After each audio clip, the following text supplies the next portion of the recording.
제가 봤을 때는 선수예요. 무조건 선수예요. 그렇게 쉽게 굉장히 구할 수 있고 흔히 널려 있는 기기인 거죠. 배터리만 연결을 하면 일종의 움직이는 도청 장비 같은 게 될 수가 있는. 이 범죄자들, 공격자들을 어떻게 추적할 수 있을까요? 결국은 범인과 fem토셀은 같이 있을 수밖에 없고 한 번은 그 장소에 무조건 나타나야 되고. 그러니까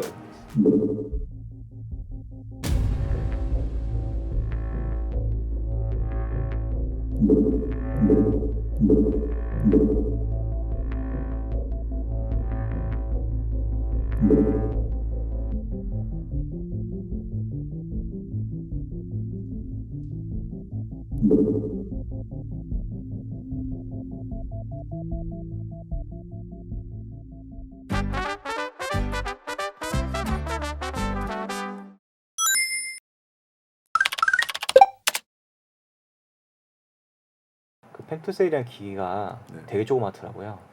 그냥 크기 어느 정도? 공유기 사이즈입니다. 네. 그게 원래 손바닥. 어디에 쓰이는 거예요? 제가 생각하는 우리 집에 있는 와이파이 그 공유기 그런 거랑 비슷한 거. 한쪽 끝을 인터넷에다 연결을 하면 마치 집안에 있는 작은 기지국 역할을 하는 게 fem토셀이고요.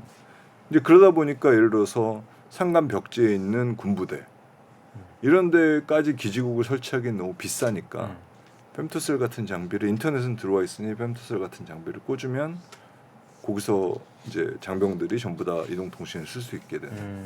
저희 집 그 인터넷이 잘 안 터져가지고 기가 아토 그 신청해서 그 설치했다 이런 글들이 있더라고요. 그렇게 쉽게 굉장히 구할 수 있고 흔히 널려 있는 기기인 거죠. 뭐 15만 대, 20만 대 이렇게 얘기를 하고 있으니까요. 지금. 근데 좀 특이한 게 KT가 많아요. KT가 훨씬 많고 뭐 SKT는 한 10,000대, 뭐 U+는 거의 없었다라고 얘기를 하는데 그거는 이제 좀 생각을 해보면 KT가 아무래도 공공 쪽에 납품을 좀 많이 하지 않았나. 그러니까 군부대나 뭐 혹은 뭐 도서상관이나.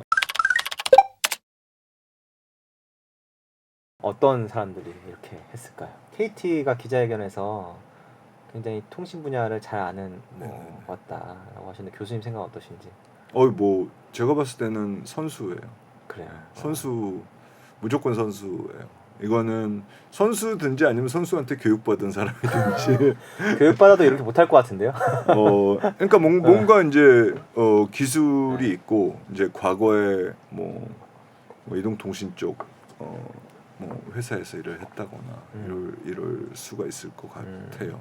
교수님 생각에 그러면 이 범죄자들, 공격자들을 어떻게 추적할 수 있을까요? 그러니까 예를 들어서 그때 피해자들이 있었던 위치가 있잖아요. 그렇죠. 이걸 동선을 다 연결을 하고 그다음에 거기에 CCTV를 보는 거예요. 그리고 거기에 자동차 번호판들을 모아서 이제 그거에 교집합을 해보면 번호판이 나오고 그 다음부터 어느 정도까지 신원이 되지 않을까. 그리고 이제 그 자동차가 마지막에 뭐 내리고 뭐 이런 데서 CCTV 노출됐으면 뭐 얼굴도 확인하고 이런 것까지 되지 않았을까.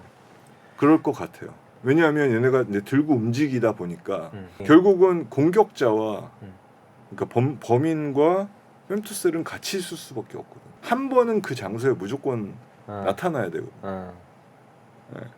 그렇기 때문에 이제 CCTV가 있는 곳이나 이런 곳들은 못 나타날 거야. 그러니까 그래서 약간 아파트에 있는 fem토셀이나 피코셀을 해킹하러 오는 거는 아파트 CCTV에 눈에 띌 수 있기 때문에 그래서 와서 해킹을 하고 이런 일들은 안 했을 것 같다.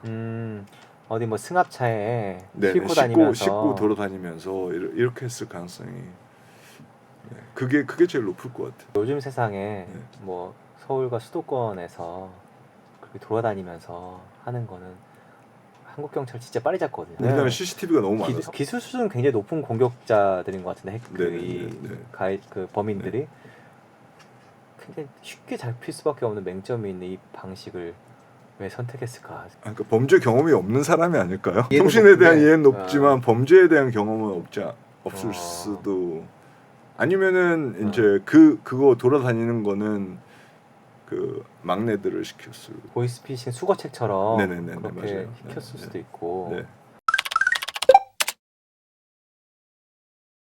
가짜 기지국은 지금 전 세계적으로 굉장히 많이 쓰이고 있어요. 특히 뭐 일본이나 뭐 기사에 나왔던 것처럼 일본이나 필리핀에서 스팸 문자를 보내는 게 잡혔다.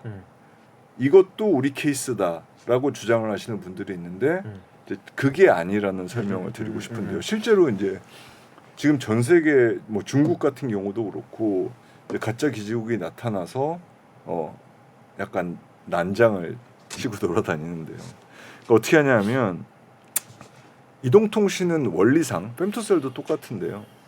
주위에 있는 이동통신 신호 중에 가장 센 곳에 무조건 휴대폰은 무선적으로 붙어요. 그러니까 무선적으로 붙는다는 얘기는 신호만으로 일단 붙어요. 붙고 나면 그 다음에 이제 인증을 시도를 해요. 네.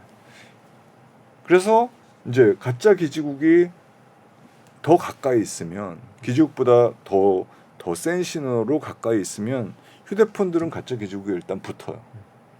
붙고 나면 가짜 기지국이 휴대폰한테 너 식별번호 뭐니? 네, 물어보면 휴대폰들은 막 대답을 해요. 네.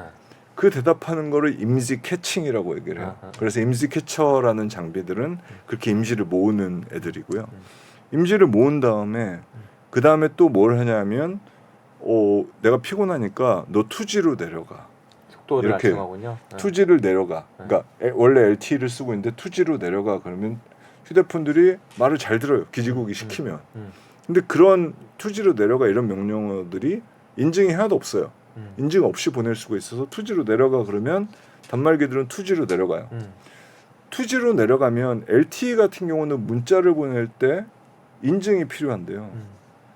투지에서는 문자를 보낼 때 인증이 필요가 없어요. 그래서 주위에 있는 단말기들한테 이제 스팸 문자를 왕창 뿌리는 거예요. 네. 보내는 건 되는구나. 그러니까 보내는 건 돼요. 네. 보내는 건 되는데 얘네들이 통신사 쪽으로 보내는 걸 도청을 할 수는 없다는 거죠. 키가 없으니까. 그러니까 그냥 주위에 있는 애들한테 왕창 뿌리는 게 지금 이제 SMS 블래스터라고 SMS 엄청 뿌리는 놈들이고 지금 전 세계 경찰이 걔네들 때문에 난리인데 그거는 이 사건과는 직접적인 관계가 있을 수가 없죠. 왜냐하면 문자를 읽을 수가 없으니까. 반대잖아요. 이거는 인증 문자를 받아서 그 번호를 입력해야 소액 결제가 되는 건데 말씀하신 유령기지국 임시 캐처로는 스팸 메시지 발송하는 건 괜찮은데 내가 받아야 할 문자를 가져와가지고 그걸 복화해서 인증 문자를 보는 건 불가능하다. 그러니까 물론 그 인증 문자 안에 악성 앱을 깔게 하는 내용이 있을 수도 있어요. 그래서 사람들이 클릭을 해주면 뭐 휴대폰 안에 악성 앱이 깔리고 뭐 개인정보 탈출하고 그런 게 있을 수는 있지만 이번 케이스에는 스미싱이 아니라고 하니까. 스미싱이 없었으니까 그러니까 그거는 완전히 이 사건과 관련이 없는 케이스인 거죠. 도대체 어디서부터 해킹이 돼서 소액 결제까지 이어진 것인가? 가장 유력한 시나리오 교수님께서 보시는 거 먼저 설명해 주신다면 소액 결제할 때 우리가 필요한 정보가 어떤 것들이 있죠? 전화번호랑 이름 같은 게 필요하고요. 그다음에 뭐 문자 인증이나 ARS 인증 같은 이 정도만 거치면은 소액 결제가 되는 걸로 알고 있고요. 네. 근데 우리가 펨토셀을 해킹한다 했을 때 펨토셀은 문자나 뭐 통화 내용, 그러니까 뭐 도청, 그러니까 통화 음성 메시지겠죠? 음성 녹음. 그거 외에는 이름과 전화번호는 없는 거 아닌가요? 그런데 이제 문자 패킷 안에 보면은 전화번호가 일단 들어 있어요. 문자 패킷 안에. 그래서 만약 펨토셀에서 문자를 볼 수 있었다면 문자 패킷에서 전화번호를 추출을 할 수가 있고요. 그 다음에는 문자 내용 중에 예를 들어서 문자를 여러 개를 받았으면 문자 내용 중에 받는 사람 이름이 들어있을 수가 있겠죠. 제가 2014년에 펨토셀 취약점 분석을 했었고 그래서 저희가 이제 문자나 그리고 그 통화 도청 같은 게 펨토셀 해킹했을 때는 가능하다는 거를 알게 됐죠. 그리고 심지어는 이제 그거를 이렇게 이동할 수 있는 도청 장비 같이도 만들 수 있다는 것까지 실험을 했었기 때문에 왜 하필이면 KT 이거에 대한 질문이 나왔고 그러면서 이제 처음에는 이제 문자 인증이 우회됐다는 거라고만 생각을 하고 이제 문자 구현 방식에 대해서 조사를 해보니 SK텔레콤 같은 경우는 이제 SMS 오버 나스라고 코어망부터 휴대폰까지 암호화가 되는 기술을 쓰는데 KT는 다른 기술을 쓴다. SMS 오버 IMS라는 기술을 쓴다라는 이야기를 들었고 어쨌든 문자나 통화가 유출이 됐으니 SMS 오버 IMS에 뭔가 문제가 있지 않나라는 생각을 하게 됐어요. SMS 오버 IMS가 아마 femtocel에서 이제 과거에 14년에 그랬던 것처럼 femtocel에서 풀릴 수 있다라는 생각을 하게 됐고요. 이제 그렇게 생각을 했었는데 뭐 삼성에 계신 분들이나 여러분들이 전화를 주셔서 우리가 구현한 거는 SMS 오버 IMS도 휴대폰까지 암호화가 돼 있다. femtocel이라는 게 기지국이랑 비슷한 건데 기지국에서 패킷을 열어보더라도 이제 암호화된 거밖에 안 보이니 문자를 못 달 거다. 그래서 이제 조금 더 깊이 분석을 하기 시작을 했는데 그러면서 이제 지금 현재는 한 2가지 정도의 시나리오가 일단은 가능한 것 같아요. 첫 번째 시나리오는 이제 femto도 일종의 기지국이기 때문에 굉장히 구형 기지국. 그러니까 지금 아까 SMS 오버 IMS나 SMS 오버 나스나 이런 것들이 개발된 게 14년, 15년 되기 때문에 만약 그 전 femtocel이라면 어쩌면은 얘네들을 지원을 안 할 수가 있다. 그래서 구형 femtocel이라면 SMS 오버 IMS의 암호화 버전을 지원을 못 할 수도 있다. 그게 일단 한 가지 가능성일 것 같고요. 두 번째는 어쨌든 이제 종단에서 그러니까 휴대폰에서 암호화가 풀리니 그러면은 만약 휴대폰이 암호화를 지원 못하는 휴대폰이라면 뭐 기종별 특이점 같은 게 있지 않을까 이런 것들은 실제로 피해자들에 대한 자세한 조사나 이런 것들이 필요하다라고 생각을 하고요. 근데 이제 만약 지금 이제 이번에 그 소액 결제 피해를 당하신 대부분의 분들이 다 신형 그리고 모든 단말기를 쓰고 있었다면 그러면은 오히려 이제 구형 femtocel이나 혹은 뭐 SMS 오버 IMS를 구현하기 힘들게 만드는 어떤 요소가 있지 않나. 그래서 암호화되지 않은 평문이 femto에서 노출된 케이스가 있었다. 있을 수밖에 없다. 지금으로서는 그렇게 생각을 하고 있습니다. 근데 뭐 새벽에 예를 들어 뭐 제 통신사 뭐 네네네. 8월 달 이용 금액 안 냅니다. 그게 새벽에 보내지 않잖아요. 네네네. 그 시간대 네. 해킹을 했던 시간대 네. 이름까지 알아냈을 가능성은 희박했을 것 같긴 한데. 이제 이런 시나리오도 생각을 할 수 있어요. 기존에 개인정보 유출된 것들이 꽤 많으니까 우리나라 지금 개인정보 맞죠. 사고들이 예, 많이 예. 있었잖아요. 예. 그래서 이름과 그 사람 번호에 해당하는 데이터베이스가 어딘가에서 정보에서 노출될 수도 있고 유출된 게 있다면 그것들을 해커들이 사가지고 그 바인딩 정도는 할 수 있지 않았을까. 소액 결제를 위해 필요한 개인 정보를 네. 별도로 이미 확보해 있고 네네네. 그리고 네. 다 시나리오지만 femtocel을 해킹해서 네. 인증 문자를 네. 탈취하고. 탈취한 거다. 네네네. 그래서 수액 결제가 결국 가능하게 했다. 네. 이게 가장 지금 현재로서는 네. 제일 가능한 시나리오일 것 같아요. 이제 KT 발표를 보시면 네. 그 femtocell 이용됐다고 여러 군데를 다니면서 한 거예요. 일종의 움직이는 도청 장비 같은 게 될 수가 있는. 광명시나 금천구 뭐 이게 두 지역이 붙어 있긴 한데 네. 왜 이 지역에서 소액결제 피해자들이 많이 나왔을까요? femtocel을 이제 배터리랑 에그를 합치면은 움직이는 기지국이 되는 거잖아요. 그럼 얘네들이 이거를 타고 그 동네를 하필이면 다닌 거죠. 그냥 뭐 특별한 이유는 없어요. 그냥 그 동네에 있었을 뿐이에요. 그 기지국이 그 동네에 있었을 뿐인 거죠.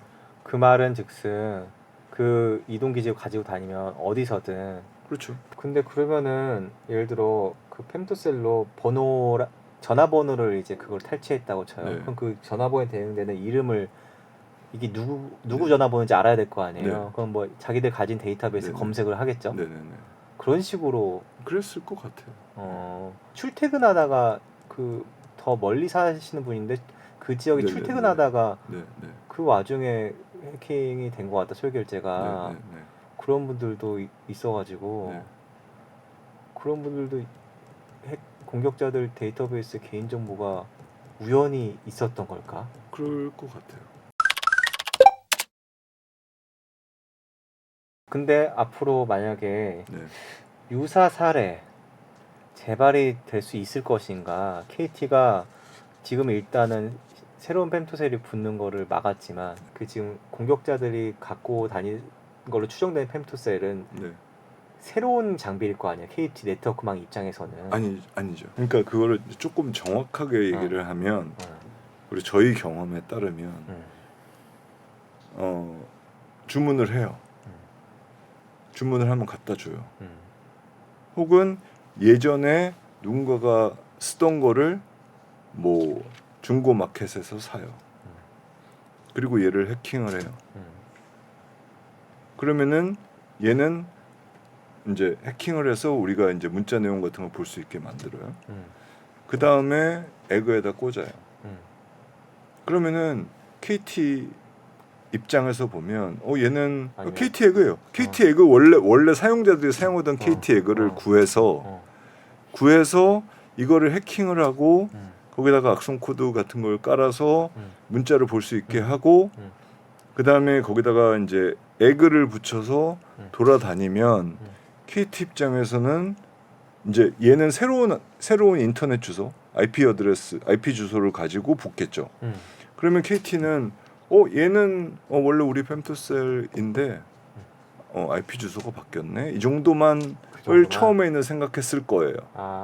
처음에 생각했을 거예요.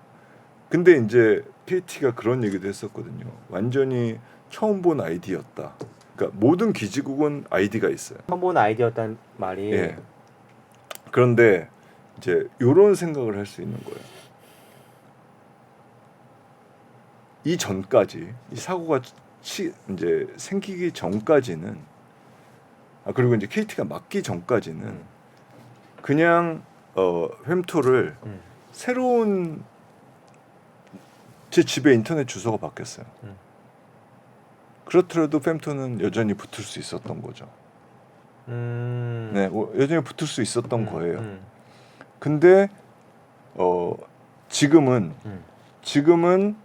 이 새로 붙는 거를 다 막는다는 게 얘네가 인터넷 주소가 바뀌는 걸 막는다는 얘기예요. 그걸 이제 새로운 접속으로 보고 그거를 막은 거고 그 얘기는 해킹된 신규 femtocel들이 더 이상 망에 못 붙게 된 거죠. 네. 그런데 그거에 대해서 이제 얘네가 뭐 인터넷 주소가 바뀐다거나 이런 것들을 크게 신경을 안 쓰다가 그거에 대해서 이제 신경을 쓰기 그쵸. 시작을 한 거고 이 피해자들이 공통적으로 피해자들을 거쳐갔던 신호들을 로그에서 분석을 한 거고 그러고 보니까 femto가 나온 거고 얘네들은 그냥 블랙리스트를 해버리면 이제 얘네 둘로는 더 이상 범죄를 할 수 없게 그러겠죠. 되고 새로운 femto를 가지고 새로운 IP에 붙는 거는 막았으니 새로운 범죄는 더 이상 안 생기고 있는 거죠. 일단은 이동통신 중계기들은 그러니까 신호 증폭기 앰플리파이어라고 얘기를 하는데 신호 증폭기는 요즘에는 이제 대부분 신호 증폭기를 깔아요. 신호 증폭기는 그 안에 기지국 기능이 없어요. 그냥 외부에 안테나를 두고요. 안테나에서 신호가 오잖아요. 그거를 신호를 유선으로 받아가지고 안에서 새로 뿌려주는 그런 역할을 네. 하는 게 증폭기이고요. 네. femtocel은 그게 아니라 그거 자체가 기지국인 거죠. 아, 그러니까 증폭기를 까는 게 보안적으로는 훨씬 좋은 거죠. 처음에는 휴대폰 복제 가능성을 생각을 했었죠.